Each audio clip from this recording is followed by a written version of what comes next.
las puertas del cielo llegaron un día 5 viajeras. ¿Quiénes son ustedes?, les preguntó el maestro de la eternidad. Somos la religión, dijo la primera. La juventud, dijo la segunda. La comprensión, dijo la tercera. La inteligencia, dijo la siguiente.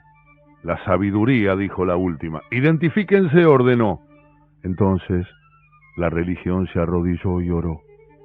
La juventud se rió y cantó. La comprensión se sentó y escuchó.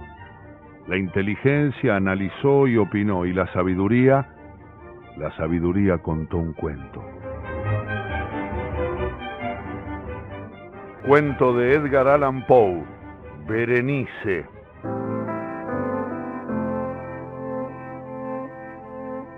En el epígrafe, una frase de Zayat. Mis compañeros me aseguraban que visitando el sepulcro de mi amiga aliviaría en parte mis tristezas. El infortunio es múltiple, la desdicha sobre la tierra multiforme. Dominando el vasto horizonte cual el arco iris, son sus matices tan varios como los de ese arco, tan claros también, e incluso tan íntimamente mezclados. Dominando el vasto horizonte cual el arco iris, ¿cómo he podido obtener de la belleza un tipo de fealdad? ¿Cómo del pacto de paz un dolor semejante? Pero lo mismo que en la ética el mal es una consecuencia del bien, así en la realidad de la alegría nace la pena. El recuerdo de la felicidad pasada forma la angustia de hoy, porque las angustias que son tengan su origen en los éxtasis que pueden haber sido. Mi nombre de pila es Egeo, no mencionaré mi apellido familiar, sin embargo, no hay torreones en la comarca más ilustres que los de mi triste y vetusta casa solariega.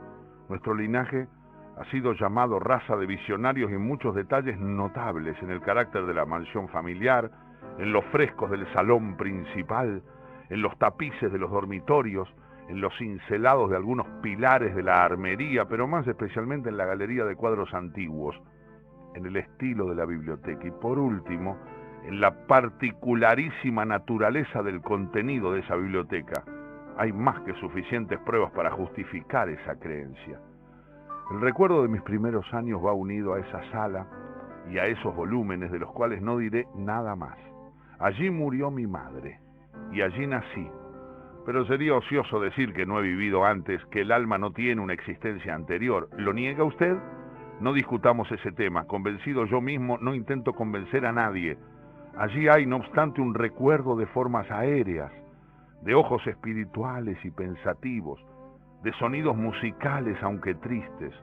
Un recuerdo que no quiere irse, un recuerdo parecido a una sombra, vago, invariable, indefinido, incierto, y como una sombra también me veo en la imposibilidad de deshacerme de ella mientras exista el sol de mi razón.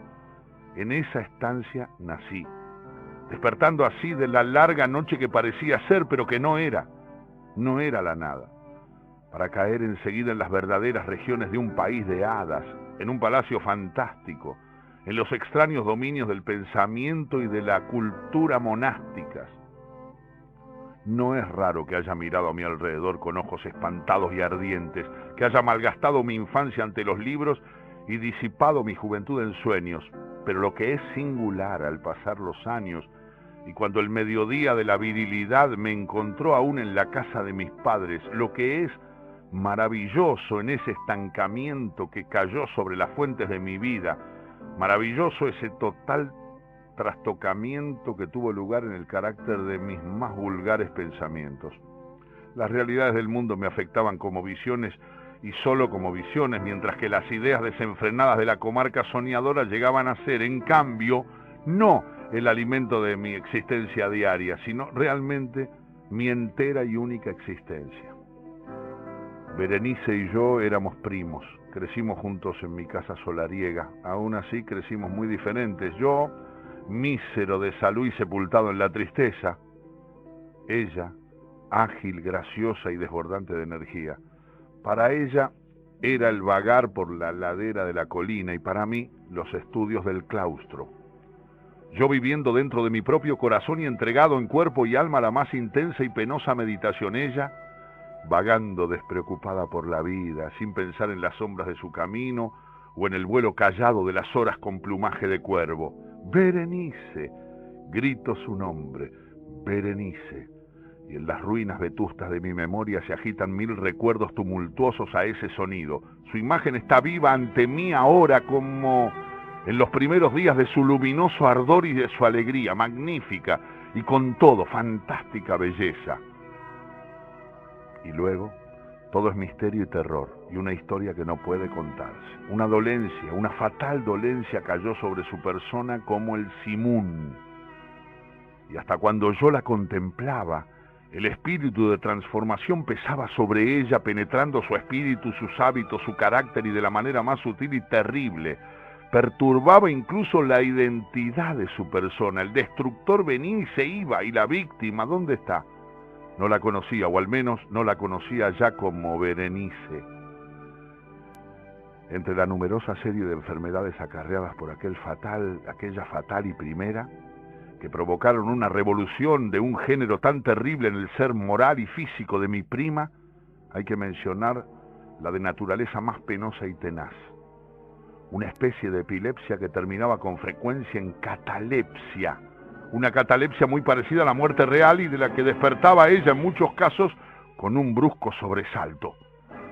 Al mismo tiempo mi propia enfermedad, pues me han dicho que no puedo llamarla de otro modo, mi propia enfermedad aumentaba rápidamente, tomando por último el carácter de una monomanía, de una forma nueva y extraordinaria, cobrando a cada hora, a cada minuto mayor energía y adquiriendo al cabo sobre mí el más incomprensible ascendiente. Esta monomanía, si he de usar este término, consistía en una irritabilidad morbosa de esas facultades del espíritu que la ciencia metafísica denomina atentas. Es más que probable que no sea yo comprendido, pero temo de veras que no haya manera posible de dar a la mayoría de los oyentes, lectores, una idea adecuada de esa nerviosa intensidad del interés con la cual, en mi caso, la facultad de meditación, para no emplear términos técnicos, se ocupaba y se sumía en la contemplación de los objetos más vulgares del universo. Meditar infatigablemente durante largas horas, con mi atención fija en algún frívolo dibujo sobre el margen o en el texto de un libro, permanecer, por ejemplo, absorto la mayor parte de un día de verano en una curiosa sombra cayendo oblicuamente sobre el tapiz o sobre el suelo, olvidarme de mí mismo durante una noche entera, espiando la firme llama de una lámpara, soñar toda una jornada con el perfume de una flor, repetir monótonamente alguna palabra vulgar, hasta que el sonido, a causa de las frecuentes repeticiones, cesara de ofrecer una idea cualquiera a la mente, perder todo sentido de movimiento de existencia física por medio de una absoluta inmovilidad corporal, larga y mantenida. Tales eran algunas de las más comunes y de las menos perniciosas fantasías promovidas por el estado de mis facultades mentales, que no son únicas, pero que desafían en verdad todo género de análisis o explicación. A pesar de todo, no quiero ser malinterpretado. La anormal, grave y morbosa atención así excitada por objetos frívolos en su propia naturaleza no debe confundirse en el carácter con esa tendencia meditativa común a toda la humanidad y a la que se entregan en particular las personas de imaginación ardiente. Era no solo, como de primera intención podría suponerse, un estado extremo o una exageración de tal tendencia, sino originaria y esencialmente preciso y distinto. En uno de esos casos, el soñador o imaginativo, al interesarse por un objeto en general no frívolo, de modo insensible pierde de vista ese objeto en un desierto de deducciones y sugestiones que de allí surgen, hasta que al término de uno de esos sueños diarios, con frecuencia henchido de voluptuosidad, encuentra la causa primera de sus meditaciones. En mi caso, el objeto primario era invariablemente frívolo, aunque revistiendo a través del medio de mi visión perturbada una importancia reflejada e irreal. Las meditaciones no eran nunca placenteras, y al final del ensueño, la causa primera, lejos de estar apartada de la vista, había alcanzado ese interés sobrenaturalmente exagerado que era el rasgo característico de mi enfermedad. En una palabra, la facultad espiritual más ejercitada con preferencia era en mí la de la atención, y es en el soñador diario la especulativa. Mis libros en aquella época, por ejemplo, si no servían en realidad para irritar aquel trastorno, participaban, como debe comprenderse ampliamente por su naturaleza imaginativa e inconexa, en las cualidades características del propio mal. El tratado del noble italiano Curio, por ejemplo, o tantos otros libros. Parecerá así que, alterada en su equilibrio por cosas triviales, mi razón mostrara semejanza con esa roca oceánica de que habla, por ejemplo, Ptolomeo Epertión, que resistía de firme los ataques de la violencia humana y al más fiero furor de las aguas y de los vientos, temblando únicamente al simple toque de la flor llamada asfódelo. Y aunque a un pensador de poca fijeza le pueda parecer fuera de duda que la alteración producida por su desdichada dolencia en la condición moral de Berenice me diera muchos motivos para el ejercicio de esta intensa y anormal meditación, cuya naturaleza me ha costado cierto trabajo explicar. Durante los espacios lúcidos de mi dolencia me causaba su desgracia, la de Berenice, una pena real. Aquella ruina total de su bella y dulce vida conmovía hondamente mi corazón, sin que dejara yo de reflexionar muchas veces con amargura en las maravillosas vías por las cuales había podido producirse tan de súbito una revolución tan extraña. Pero aquellas reflexiones no participaban de la esencia de mi dolencia, eran tales como se le hubiesen ocurrido a la masa ordinaria de la humanidad. Mi enfermedad se manifestaba en los menos importantes pero más pavorosos cambios que tenían lugar en el estado físico de Berenice, en la singular y aterradora deformación de su identidad personal, al correr los días más brillantes de su incomparable belleza. Con toda seguridad no la había yo amado nunca. En la extraña anomalía de mi existencia, mis sentimientos no me han venido jamás del corazón, y mis pasiones han venido siempre de mi espíritu. A través del gris de las madrugadas, en las sombras entrecruzadas de la selva al mediodía y en el silencio de mi biblioteca por la noche, voló ella ante mis ojos y la vi, no como la Berenice de un sueño, no como un ser de la tierra tangible, sino como la abstracción de un ser semejante, no como una cosa que admirar, sino que analizar, no como un objeto del sueño, sino como tema de una especulación tan rara como inconexa. Y ahora me estremecía en su presencia y palidecía cuando se acercaba, pero aunque lamentando amargamente su decaído y triste estado, yo recordaba que me había amado largo tiempo y en un mal momento le hablé de matrimonio. Se acercaba por fin la época de nuestras nupcias, cuando una tarde de invierno, uno de esos días intempestivamente cálidos, tranquilos y brumosos que son como la nodriza, me senté, creyéndome solo, en el gabinete interior de la biblioteca, pero al levantar los ojos vi a Berenice en pie ante mí. Pregunto, ¿fue mi imaginación excitada o la influencia brumosa de la atmósfera, o el incierto crepúsculo de la estancia, o el ropaje gris que envolvía su figura lo que hizo tan vacilante y vago su contorno? No podría decirlo. No habló ella una palabra y yo por nada del mundo hubiera pronunciado una sílaba. Un estremecimiento helado recorrió mi persona, me oprimió una sensación de insufrible ansiedad. Una devoradora curiosidad invadió mi alma y, echándome hacia atrás en el sillón, permanecí durante un rato sin respirar, inmóvil, con los ojos clavados en su figura.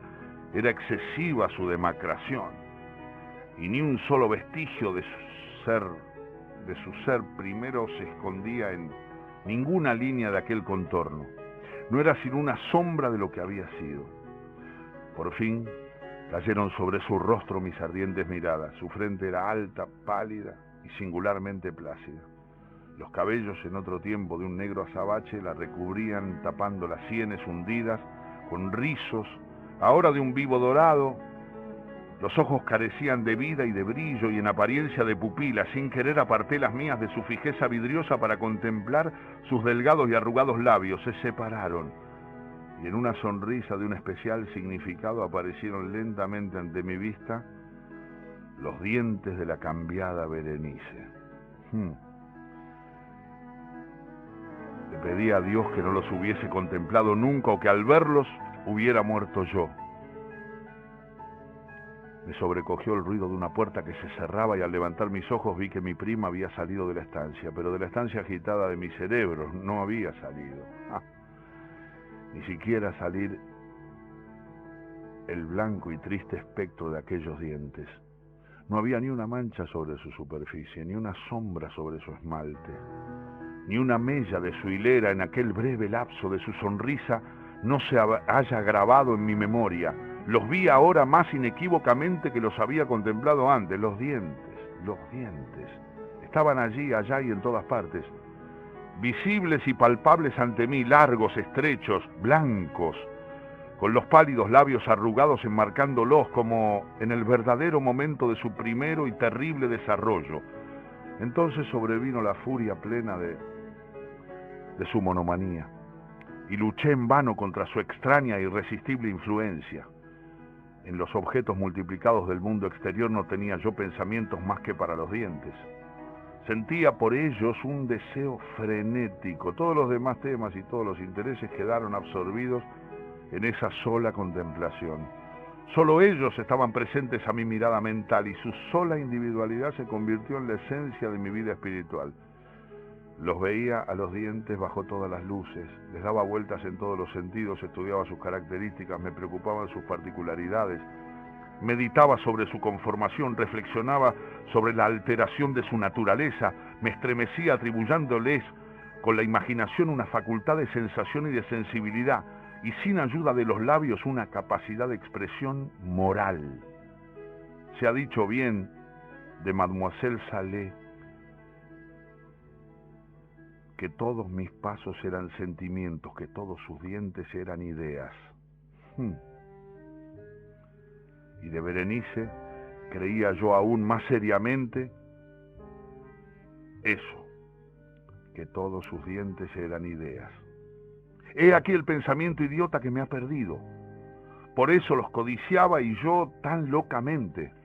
Sentía que solo su posesión podía darme la tranquilidad y hacerme recobrar la razón, los dientes.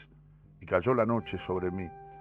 Entonces vinieron las tinieblas y se detuvieron y se disiparon y despuntó el nuevo día y la bruma de una segunda noche se amontonó ahora a mi alrededor.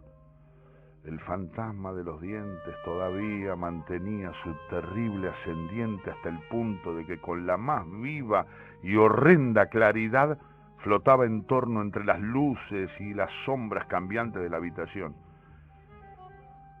Irrumpió en medio de mis sueños un grito de horror y de congoja, y a él, después de una pausa, sucedió un ruido de voces agitadas mezcladas con muchos sordos gemidos de dolor o de pena. Me levanté de mi asiento y abriendo del todo una de las puertas de la biblioteca vi rígida en la antecámara a una doncella, deshecha en llanto, que me dijo que Berenice ya no existía, que había sufrido un ataque de epilepsia en las primeras horas de la mañana y ahora al caer la noche estaba la tumba dispuesta para su ocupante y hechos todos los preparativos para el entierro. Me encontré de nuevo en la biblioteca y solo. Me parecía que acababa de despertarme de un confuso y agitado sueño. Vi que ahora medianoche era.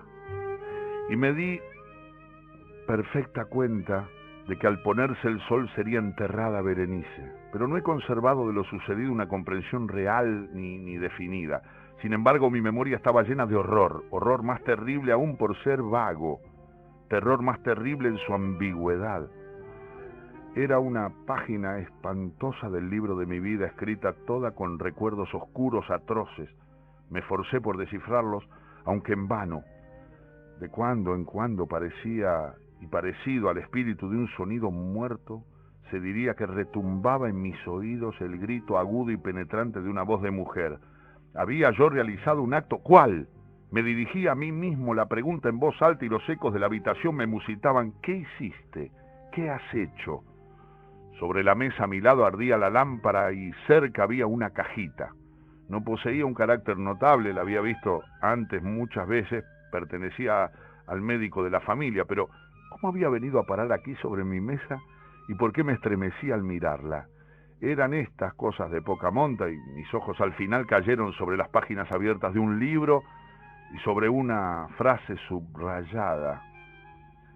Eran las palabras singulares pero sencillas de ese poeta Ibn Sayyad. ¿Por qué al leerlas cuidadosamente se me erizaron los cabellos y mi sangre se heló en mis venas? Dieron un golpecito en la puerta de la biblioteca y pálido como un habitante de la tumba entró un criado de puntillas. Sus ojos estaban trastornados de terror y me habló con una voz trémula, ronca y muy baja. ¿Qué me dijo? Oí algunas palabras entrecortadas. Me habló de un grito espantoso que había turbado el silencio de la noche, de una reunión de toda la servidumbre de la casa, de su búsqueda en dirección de aquel sonido, y luego el tono de su voz se hizo espeluznantemente claro cuando me habló de una tumba violada, de un cuerpo desfigurado sin la mortaja pero respirando y palpitando aún, vivo todavía. Señaló mis ropas, estaban manchadas de barro y de sangre coagulada. Sin hablar, me tomó con suavidad de la mano, tenía señales de uñas humanas, dirigió mi atención hacia un objeto apoyado contra la pared, lo miré durante unos minutos, era una azada. Lanzando un grito salté hacia la mesa y agarré la caja que había sobre ella, pero no tuve fuerza para abrirla, y en mi temblor se me escurrió de las manos, cayó pesadamente y se hizo pedazos. De ella, con un ruido tintineante, se escaparon algunos instrumentos de cirugía dental, mezclados con 32 piececitas blancas, parecidas al marfil, que se esparcieron por el suelo aquí y allá. Eran los dientes de Berenice que le había arrancado yo en su tumba.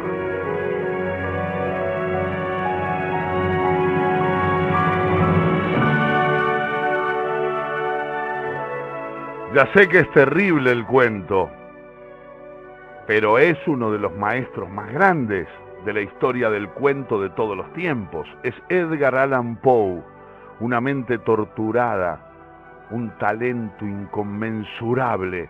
Hemos leído un cuento de Edgar Allan Poe en Radio Continental, donde quiera que estés. Se llama el cuento Berenice.